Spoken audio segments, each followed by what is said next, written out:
This iPhone 15 Pro Max fell out of someone's pocket and onto a motorway while traveling 110 on a motorcycle. The impact was enough to snap a section of the titanium frame clean off.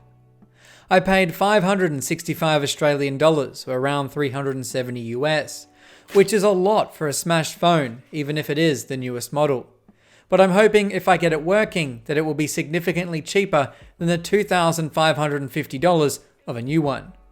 I received it packaged in its original box with accessories.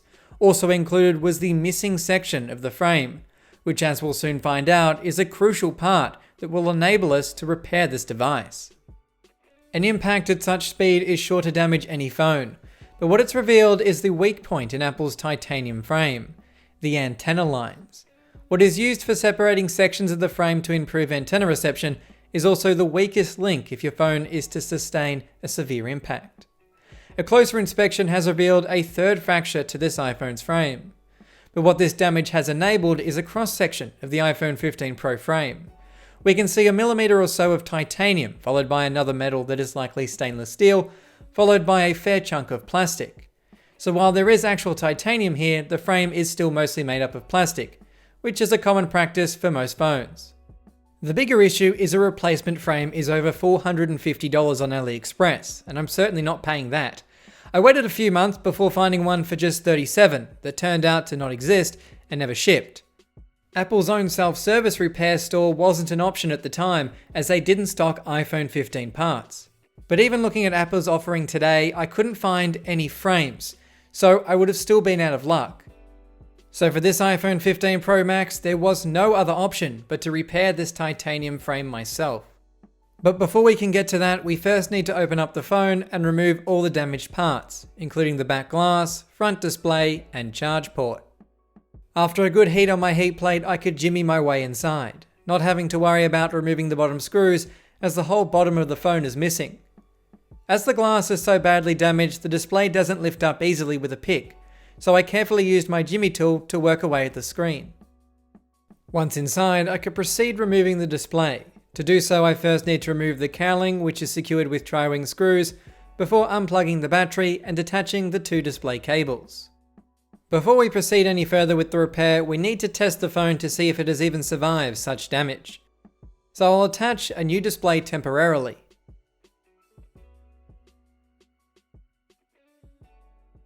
Plugging in the USB-C cable, we can see the phone spring to life. I believe this phone is salvageable, so let's continue with the repair. With an unobstructed view of the internals, we can see the full extent of the damage. It's taken out small sections of the charging port, including the mounting brackets for the USB-C connector, so it'll have to be replaced. Yet another part Apple doesn't currently sell on their repair store, so I'll have to pay an extreme premium to buy one someone pulled out of their phone. It's common practice for parts to be taken out of brand new phones and sold at a premium for those unfortunate enough to break their latest model devices. This is why parts for new phones are so expensive. But for the things Apple does sell on their repair store, it does actually help reduce the cost of parts for the newest models, because it undercuts the people scalping parts.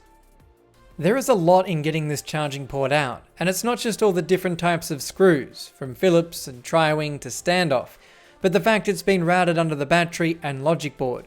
So while we can get the cable free, we can't remove it without taking out more internals. It's not surprising Apple doesn't offer a charge port replacement even at their Apple stores.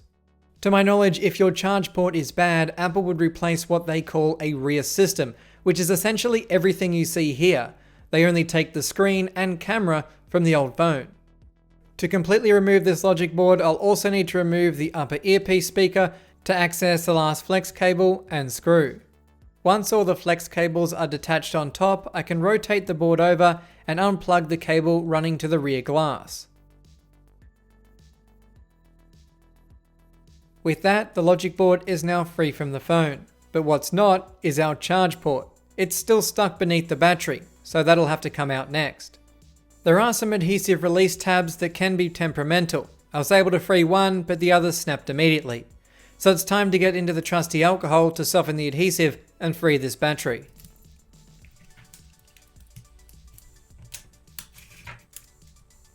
Finally, we've freed the charge port. I'll clean up the residual adhesive before we begin removing the back glass. I'll also remove the Face ID module so that it doesn't get damaged during the remainder of the repair, as it's linked to each specific iPhone and cannot be replaced. You can see the left corner of this phone is just hanging by a thread of adhesive. It's back to the heat plate for another round, this time for the back glass, which isn't that far off falling out anyway. This is the first Pro model iPhone with a removable back glass panel. Previous models were essentially welded on with adhesive. This new approach is much more manageable and repair friendly. Once I have the bulk of it removed, it's just the edges that need cleaning up. I'll need to salvage the wireless charging coil, LED flash and microphone from the old panel, so I'll be sure to keep it handy for reassembly time. While removing the glass, the corner finally let go, leaving us with two pieces to reattach. I'll need to clean up the larger section that also broke off before we begin reconstructing the frame. This will include removing the remaining broken pieces of the charge port and the two pentalobe screws, one of which is badly bent. We'll need to straighten it before it can be unfastened. Both pieces are bent out of shape, so it's not going to be as easy as gluing them back in place. We'll have to repair each piece first. I used a combination of a clamp, pliers, and finally a hammer to get them back into shape. As for their antenna function, that relies on the metal, not plastic, so the fact that it's broken away from the phone won't have any effect on its function post-repair.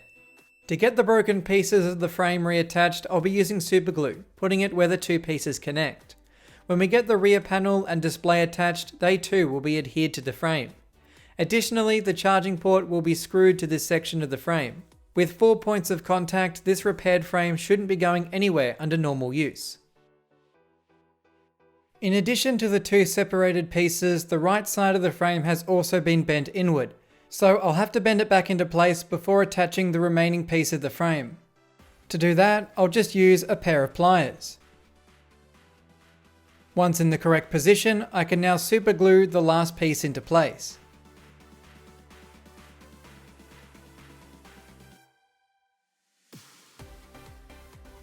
Once the initial application of glue is set, I can apply more in areas where I see fit, being sure to smooth it down so it doesn't interfere when I attach the rear glass. Now it's time to test fitment with our new back panel. Looks pretty good to me. It's now come time to salvage what we need from the old rear glass and install it onto the new one.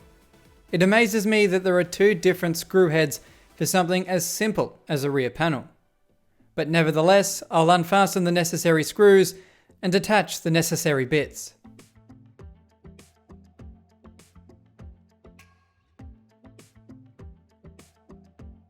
And we've now removed the wireless charging coil, microphone, and rear flash. There's also some MagSafe magnets in here that I won't be taking out as I purchase some replacements, as that's far easier than taking every individual magnet out and trying to stick it all back down again. I have done this in the past, and trust me, it's no fun task. Once the magnets are in, it's time to get the flex cable attached, starting with the retaining bracket for the microphone, before I can lower the whole cable assembly into place and fasten the brackets for the LED flash and microphone. Then I can go ahead and glue the wireless charging coil into place using some liquid adhesive.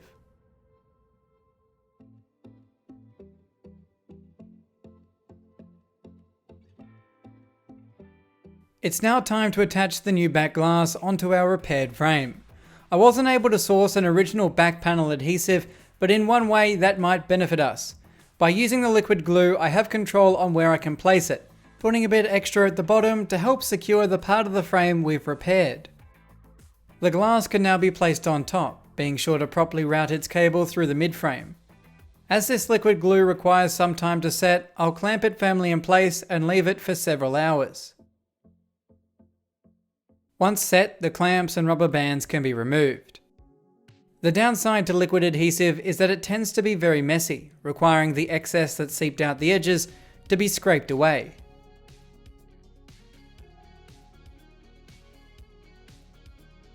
But once all the excess is removed, we now have a new rear panel attached to our repaired frame, and I must say the result is looking much better than I expected, even if it's not factory perfect. But considering we've saved over $450, I'd call that a win. Can you believe this charge port cost 60 US dollars or around 90 Australian? This exact piece for last year's model is only 6 US dollars. It's 10 times the price because it's the newest model. So if you want to make money fixing phones or find yourself a cheaper upgrade, get last year's model. Otherwise, you'll always be paying a premium for the newest model parts.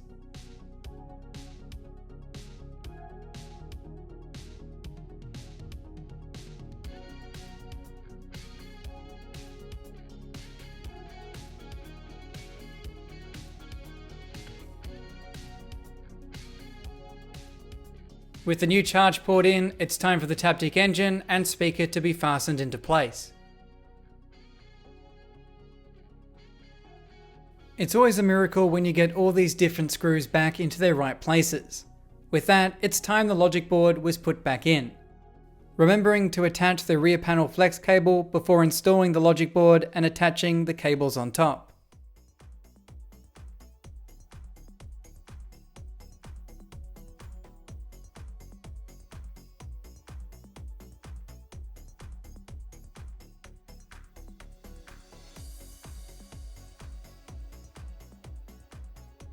With the logic board secured, the earpiece can be reinstalled before we get to work on installing the battery.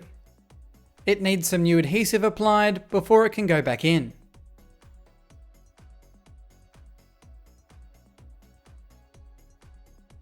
This iPhone 15 Pro Max is really starting to take shape. Before the new display adhesive can be attached, I first need to remove all the old adhesive around the perimeter of the frame. Unlike the rear panel, I was able to source a pre-cut adhesive, which goes on easier than the liquid adhesive we used on the back. I'm not sure why pre-cut adhesive is available for the front, but not the back. I guess in time, it will eventually become available. With the adhesive installed, it's time to prep the new display for installation. We'll need to transfer the proximity sensor cable across from the old display. I believe this cable also houses an NFC antenna. It can be loosened with the aid of some alcohol. With it removed, we simply need to reinstall it on the new display.